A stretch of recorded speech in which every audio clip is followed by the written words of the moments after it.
मी इयत्ता 6वी विद्यार्थिनी आहे. माझ्या शाळेचे नाव PM श्री जिल्हा परिषद वरिष्ठ प्राथमिक शाळा नावली आहे. तर सर्वप्रथम मी तुम्हाला पर्यावरण क्लब याविषयी थोडक्यात माहिती सांगणार आहे.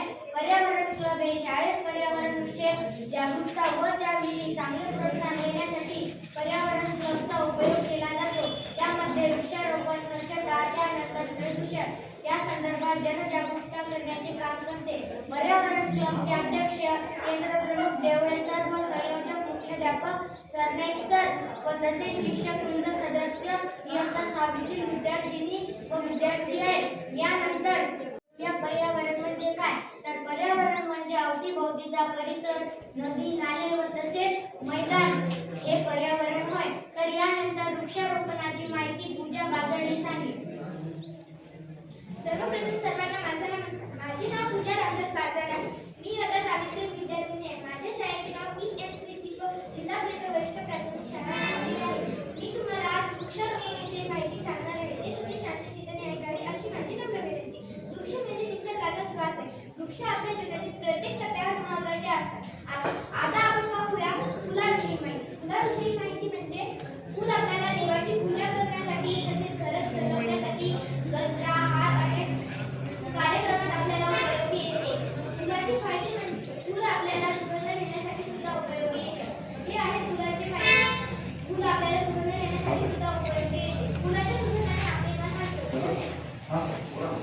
हे आहे फळ. फळाविषयी माहिती म्हणजे फळ आपल्या आरोग्याला पचन संस्था व रक्त वाढण्यात चांगले ठेवते आणि फळ आपल्याला खाण्यासाठी सुद्धा उपयोगी येते व आजारी व्यक्तीला देण्यासाठी सुद्धा आपल्याला उपयोगी येते. धन्यवाद. माहिती बघितली तर आपणही आपल्या घरामध्ये घराच्या बाहेर झाडे लावूया, झाडे जगूया. तर यानंतर प्रदूषणाविषयी तेजस्विनी बाजार ही माहिती सांगेल.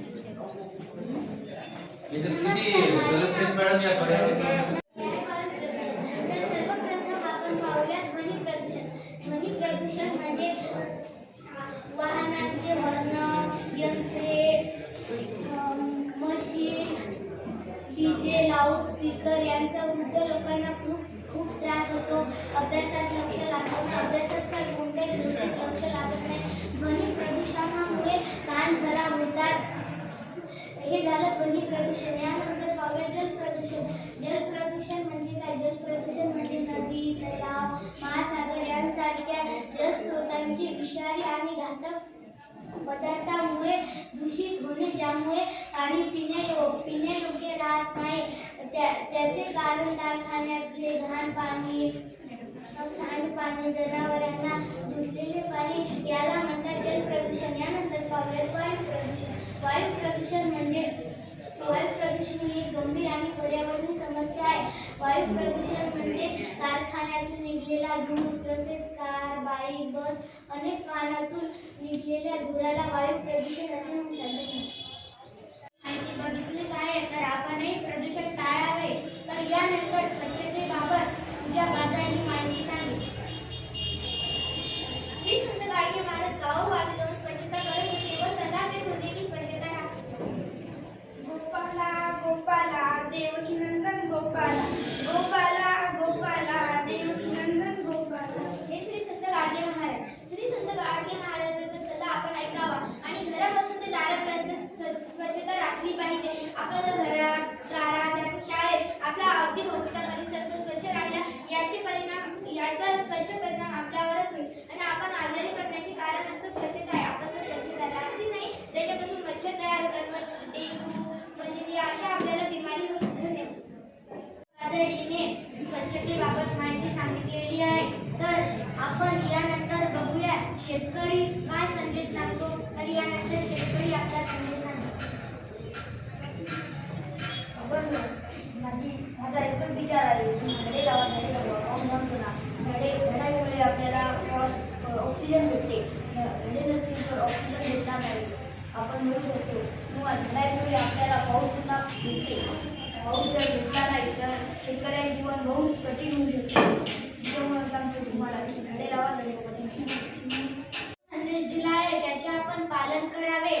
तर आपण पर्यावरणाचे संतुलन कसे राखायचे, तर पर्यावरण संतुलन राखायचे आहे. आपण झाडे लावणे,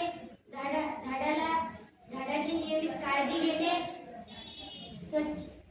घर स्वच्छ ठेवणे हे सर्व पर्यावरणाचे संतुलन आहे.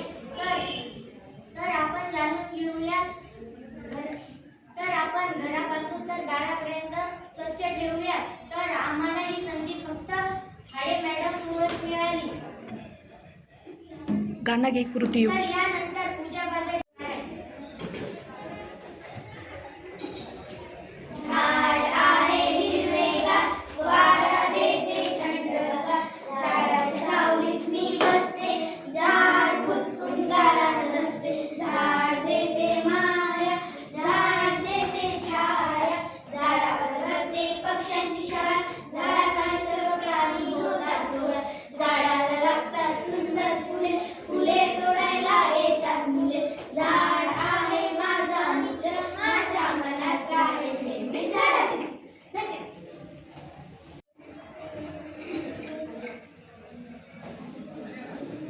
झाडे लावा, झाडे जगवा, झाडे लावा, झाडे जगवा, झाडे लावा, झाडे जगवा, स्वच्छता ठेवा.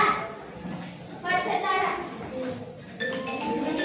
बोलू दे. आरोग्य जिथे आरोग्य बसे तिथे झाडे लावा, झाडे जगवा, स्वच्छ भारत, सुंदर भारत, स्वच्छ भारत, सुंदर भारत, स्वच्छ भारत, सुंदर भारत, झाडे लावा, झाडे जगवा, झाडे लावा, झाडे जगवा, स्वच्छ भारत, सुंदर भारत, स्वच्छ भारत, सुंदर भारत, झाडे लावा, झाडे जगवा, झाडे लावा, झाडे जगवा. धन्यवाद. छान छान. मुद्दाम कचरा उचलतो किंवा डस्टबिनमध्ये फेकतो. बर त्यांना समजून सांगतो की स्वच्छता राखा. बर बरं, कचरा उचलण्याची प्रत्यक्ष कृती होते का नुसतं सांगण्यापुरतंच आहे? रविवारचा सुट्टीचा दिवस असला बर सर्व एकत्र येऊन.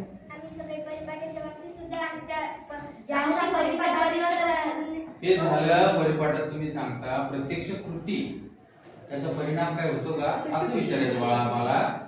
उदाहरणार्थ बाबा आता झाडं लावायचे खरंच झाडं लावले का? किती झाडं लावले? 15 ते 20. प्रत्येकाने एक लावलं? बरं.